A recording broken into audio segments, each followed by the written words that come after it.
We are in Sofia, Bulgaria, the capital of Bulgaria.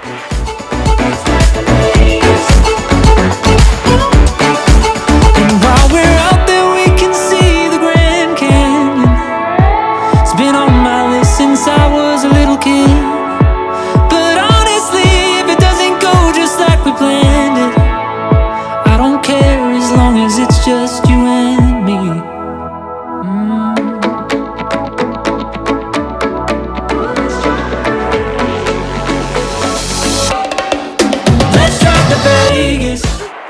Добрий день, friends. We are in Bulgaria. We are in Sofia, Bulgaria, the capital of Bulgaria. I don't know how many more times I can say Bulgaria, but I'm very, very excited to be here. We have a full day, our last full day together, and sadly, we are exploring some of the top sites. We already started with breakfast. We went to this really good place called Mitza and Coffee. Makitsa and Coffee, which is a pretty traditional baked, fried, deep fried pastry bread, and it is so good. You have to try it with cream cheese and jam. The blueberry jam was so good. Yeah. But it comes with a bunch of other toppings too, just in case you decided you wanted something else. Yeah. So. Different jam spreads, different sweet and savory toppings. So you can do really whatever you want to do, and it's really, really cheap. We both got an iced latte and makitsa for six levs. Bulgarian lev. Which is... It was like $3.30 US, so yeah, super cheap. Yeah, really awesome. Yeah. So now that we're full, we are going to go explore some more of the city. We're actually here doing a really cool time. So the 1st of March is called Baba Marta, which is like happy first day of spring. And everyone buys these red and white bracelets and then exchanges them to each other to wish them good luck. And once they see either historic or their first bud, bloom, blossom, they hang it on trees and your luck will come true. Second really cool holiday is March 3rd, which is Liberation Day for Bulgaria. And it is so exciting to be here during their like big Liberation Day.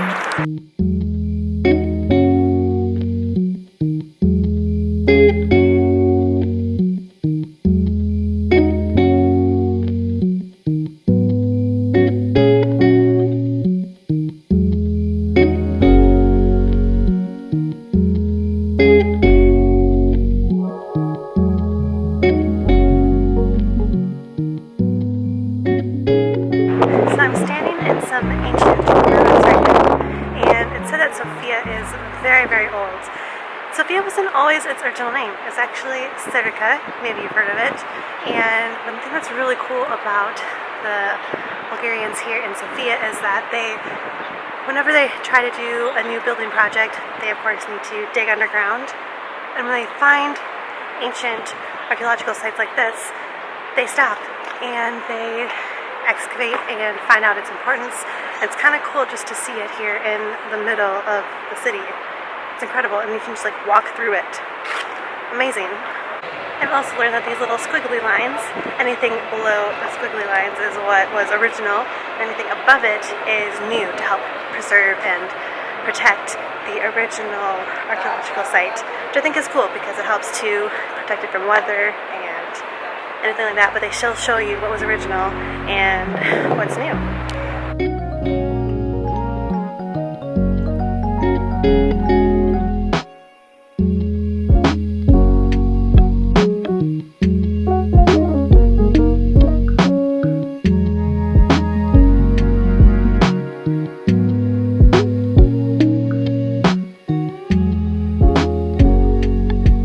So we just watched the changing of the guards, and you really shouldn't leave the presidency area without going into the complex here, because this is kind of like a little kept secret. Because if you notice, a bunch of communist buildings surround this area, because when the communists built these buildings, they didn't want to destroy this church because it's considered the oldest church building here in Sofia, so they built around it. But what's really interesting about this church, or St. George's Rotunda, is that it was built in the 3rd to 4th century, and there are theories for what it originally was. My favorite is that it used to be Roman bathhouses because there are like plumbing all underneath, heating the floors, probably fed the rotunda. But it's actually changed what it was quite a few times throughout history. So it's been a church, mosque, back to a church, and I can't wait to go inside because I've heard there's some really pretty frescoes and you can see the different layers of what it all has been throughout the centuries. So let's head on in.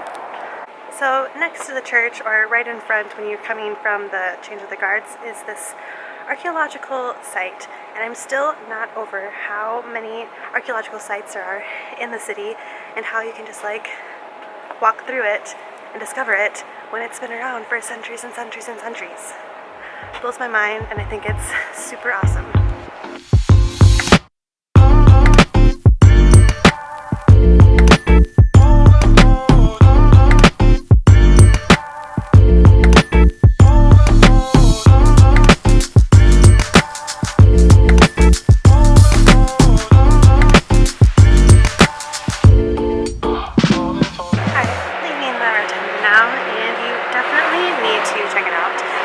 Photos or filming allowed, so you just have to come see it for yourself. What do you think of the frescoes? Absolutely beautiful. I'm actually really surprised on how well preserved the rotunda is after being around for so long. It's crazy. It's absolutely beautiful, and best part, it's free. Yeah.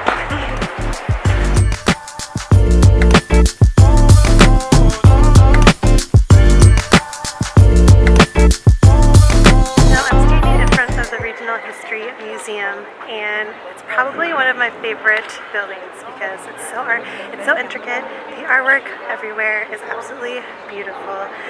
But an interesting fact about the History Museum is that it actually used to be a bathhouse because Sofia was really popular with mineral waters, so they had an ancient bathhouse here and they converted it into their History Museum. But sadly there isn't any more mineral baths open today, but if you want it, you can definitely get a little taste of the water, see if it boosts your health.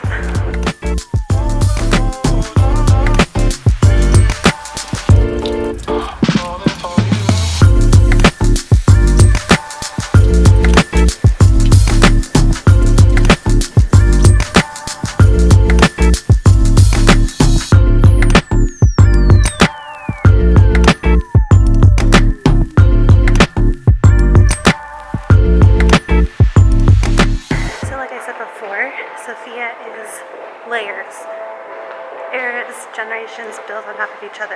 So the further down you go, the older it gets. And I'm currently walking on an old Roman road that stretched all the way from Istanbul to Rome. And Serdica, or today's Sofia, was kind of like the midpoint resting area for travelers. Because it was a midpoint, it's also a very big trading city back in the day. But I just love that I'm on this road that's underneath the ground, and it's just awesome.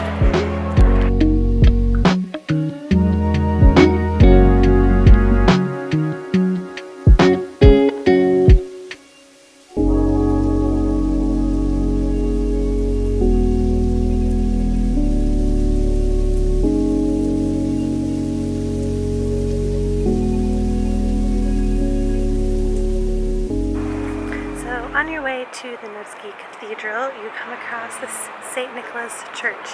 It's actually a gift from Russia.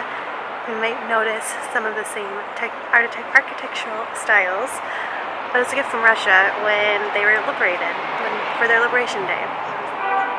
Super, super pretty. I already went inside. You can't take photos or videos, unfortunately, but it's absolutely beautiful inside. Amazing. One thing I forgot to mention about this church is that it's nicknamed the Miracle Maker, and there may be some sort of magic surrounding it. So after you visit the inside of the church, make sure to turn right immediately when you leave the church, and then go down to like the basement area. You can write a little wish, a little message, and supposedly it's going to come true.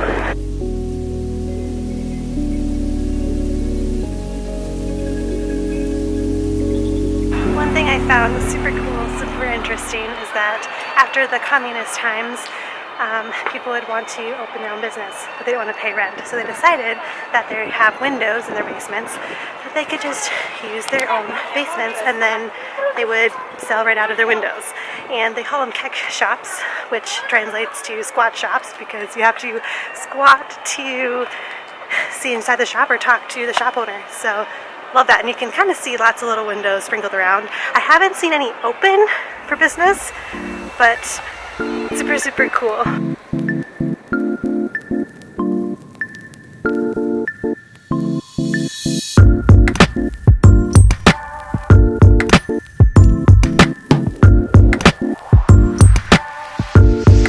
Right behind me is the Church of the Seven Saints, and it's another example of how a church was converted into a mosque during the Ottoman Empire and converted back into a church. But a really fun story that I really want to share is that there was this beggar, and I can't remember if it was this church or the Nevsky church, but he posted outside the church and begged for money. But the really cool thing is that he actually donated the money back to homeless people for food. He raised 20,000 euros. Crazy amount of money. BBC actually made a film about this man because it was such a profound act that he did. And he actually passed away recently. He died at the very old age of 103.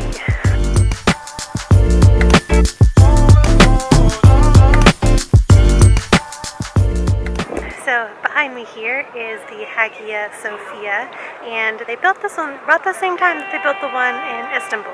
And it's kind of how the city got its name. So, like I said before, the ancient town used to be, or the ancient city village used to be called Cheraya, and there was a Roman road that went from Istanbul to Rome, like I said earlier, and people would travel this road, and Cheraya was kind of like the midway stop.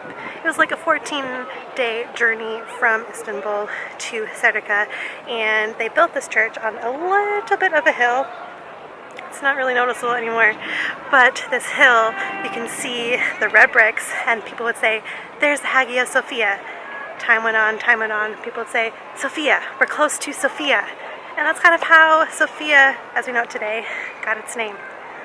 I love stories like that, and you really don't get to hear about those kinds of stories unless you go on walking tours, which I highly suggest you do when you're here in the city.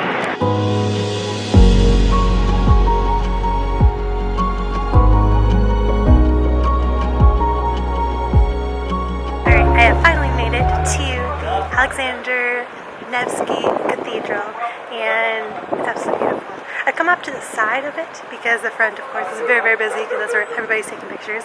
But to the side, it's just as pretty. It is said to be it's said to be like top 50 largest Christian churches in the world. I'm not sure about that, but it is one of the biggest symbols here in Sofia. And once you Google Sofia, this cathedral pops up, and it's beautiful. You're not allowed to take photos inside, but our tour guide said if you're sneaky, you can, or you can pay 10 levs and get a little pass to take photos inside.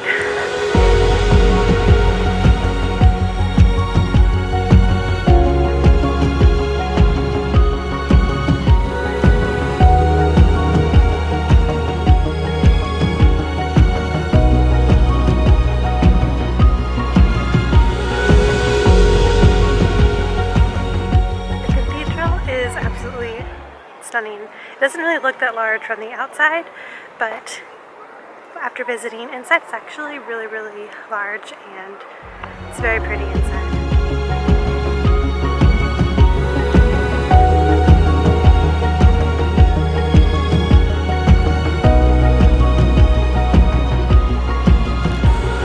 Alright, you guys, I'm going to say goodnight here in what they call the Tolerance Square. They call it that because there is the only working mosque right there, and they also have a synagogue across the street, and of course they have the church right there behind me. But I do have to share one quick story that I think is super, super cool, is that when Bulgaria decided to align with Hitler because they really couldn't oppose him, they were supposed to deport all of the Jews, but all of the people here were so angry that they rioted and they protested, and it was so much where the king had to write letters to Hitler and say, "Can you please postpone the deportation process and that was towards the end of the war. So because of that, Bulgaria became the only country to keep all of their Jew inhabitants safe inside their country, which is really, really cool. But it's time to say goodbye to Sofia and Bulgaria. I wish I had more time to explore more of this country because I absolutely love it. It is definitely a hidden gem, and it is so cool to see the different layers of the different eras that were here. So you have like the ancient Romans, you have the Ottomans, and then when communism was here, it's crazy to see all the remnants of it still, and I think it's really cool. Sofia's motto is ever growing, never changing, and you can definitely tell. But with that, I'm going to say goodbye, and if you guys want to see what I get to next, because even though this is my last country, I have lots of things coming, so don't forget to hit subscribe, and I will see you guys there.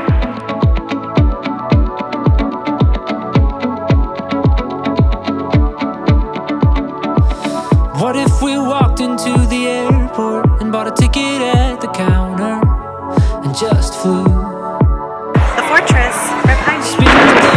It's letting out cannons. I'll go anywhere it lands with you. Let's stop thinking about it. The world will go on without us.